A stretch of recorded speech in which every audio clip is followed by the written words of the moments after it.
71 silver because it was fused with aluminum because the speeds that it was coming in were so fast that it needed basically a metal tire to land on.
That they used here on Earth to model what was going on Mars so they could see if there were problems they could come back and check here on Earth and be able to devise a plan and fix it.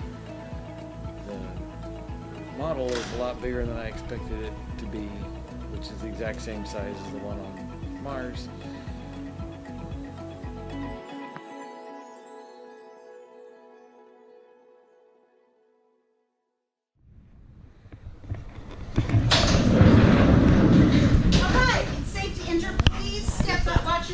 Step up.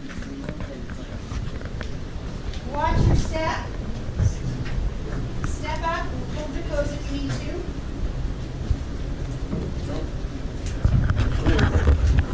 Is it going to be cold down there? Yes, 68 degrees. Oh.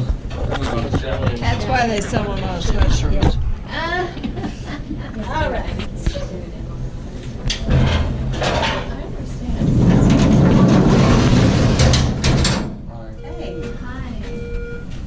Countdown to drop. How deep are we going? Do you remember? 650. That's right, 90 seconds. So it won't be very long. We are going to be in the dark. When we get down there? If you, no, right now. now. If you need a light on, just raise your hands. It gets better, let me tell you. Stop. Okay, now, Hey, stop that. if you really do need Hey, I could taste you, Caleb, and you wouldn't know. Has anybody been I to can the St. taste Louis you. Arch? What? Okay. Yeah. So the St. Louis Arch is 630 feet high. Oh, I wonder. So we're going 20 feet lower than the arch is high. That's crazy. Yeah. But at least, Dad, why do you have the cam on? You can't see anything. at least when we're going up, we have light. Yeah. This is what it's going to look like when you go up as well. Nice. We do have. Is it because it's just this like box that is the only part down? You know what I mean? This She is has a the. light on her helmet, so she can turn the light on. I could. Yeah. We are changing altitude, so you may need to pop your ears. So So yawn or swallow, that would help that. It smells We call this a funny. hoist because we have all people on this side and equipment and such on the other side behind you. When we get down there, there's not a gust of wind, but please watch your step. You'll go to your left and someone will get you started through the museum. Your tickets include the train ride and then the dark ride. So. Oh, it feels cold. I feel air. It's fantastic. The worst part of your tour is going to be when you have to go back outside. To 90 plus degree weather. Oh, I like that. Yeah. It's roughly 66 to 68 degrees here year round. Best job ever. Okay. Go ahead and come off and go to your left. Watch your step. Yeah, but like there's that Step center down that there. you can get. Big step down. Careful. Long to the left with Zach. Watch your step. It's a big step down there. Watch your step.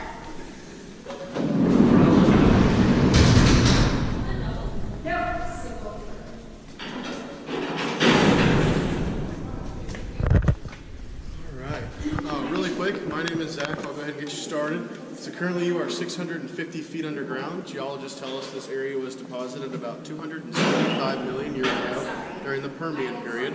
So during that time period, there was a shallow inland sea, covered much of Kansas, Oklahoma, Texas, and New Mexico. Basically, it was very high in salt content, similar to the Dead Sea, and over time laid this bed of salt. Currently, you are in a salt bed about 400 feet thick. There's about 300 feet of salt above you, another 50 feet below you. When this mine opened in 1923, the Kerry Salt Company decided to mine at 650 feet due to it's the purest vein of salt in this salt. It's 96-97% pure. Wow. So your tour will begin here in the Permian room, carry down through the narrows where it kind of narrows in a little bit, takes a hard left into the gallery. Someone should be there to greet you in front of the gallery, similar to what I'm doing now. Until then, it's all self-guided. If you have any questions, ask anyone in a blue or silver heart. Okay. Enjoy. Okay. You may go. They can use this line. It runs out throughout the entire mine, and so they can tell how much they are, and they know they can go down 6 feet, and that one they can know that it's 10 feet. Up this floor.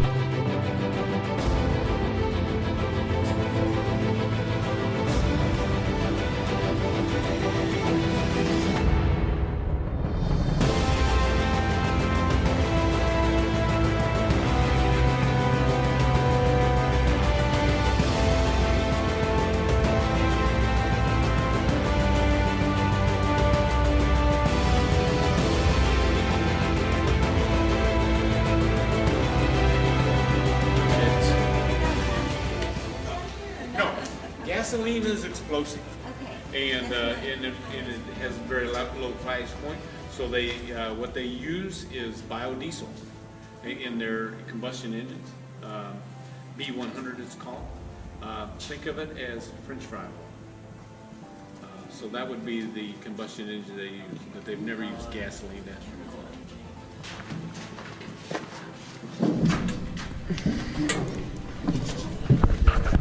Hey, Kim. Hello, we're on the train. How do I In the salt mine. hold it? In the wall to your right is a bulkhead. A bulkhead is what the miners call a wall that was used to direct airflow. This bulkhead is made of 1.5 inch thick tongue and groove planks supported by 6 inch by 6 inch timbers and sealed with black tar paper on the back side to keep air from that part of the mine from coming into this side. It was slowly being crushed by the roof, but as you can see, it finally came down. On the platform are a couple of two-thumbed gloves. In the 1940s, when this area was being mined, everyone conserved materials for the war effort. The miners would wear the gloves until they wore out the palms. Then they would wear them on the opposite hands, using the second set of thumbs until they wore out the backs of the gloves. Now, stories have been told that Mr. Carey, the owner of the Carey Salt Mine, was always after the miners to pick up their trash and not contaminate the salt. Well, apparently a miner rolled up these gloves and stuffed them in a blasting hole, because that's where we found them 60 years later when we opened this part of the museum. Now, if you look closely at the salt wall to the right, it appears there's another glove stuffed in a blasting hole.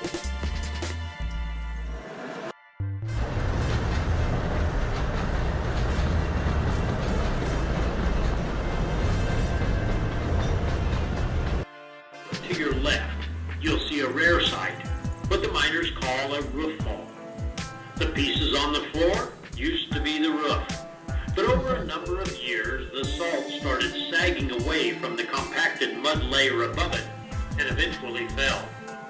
Now, even though only a few rooms ever develop a roof sag, everywhere in the mine that people will walk, drive, or ride, we monitor the roof, and sags are removed when necessary. Can you imagine how it must have sounded when this roof fell?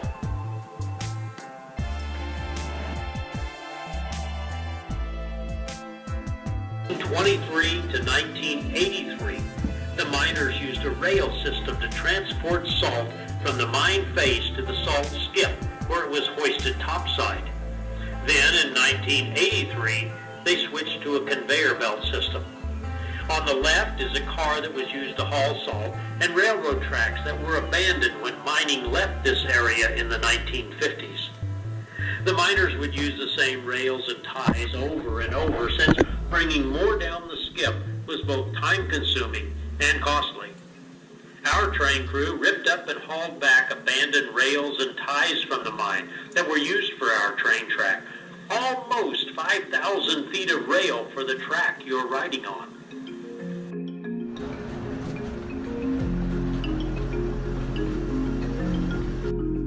Everything that comes down in the mine stays in the mine. And if you look at the lit area, you'll see that this is even true of mining trash. Now, we know this area was mined in the 1940s and used as a break area in the 1950s. And we found many name brand products in this trash pile from that time period, and some of which are still around today. There are a couple of things that we noticed here. One, there's a calendar from 1953 on the floor by the rocks on the left. And two, when we found it over by the pillar, the gray trash can, well, it was empty.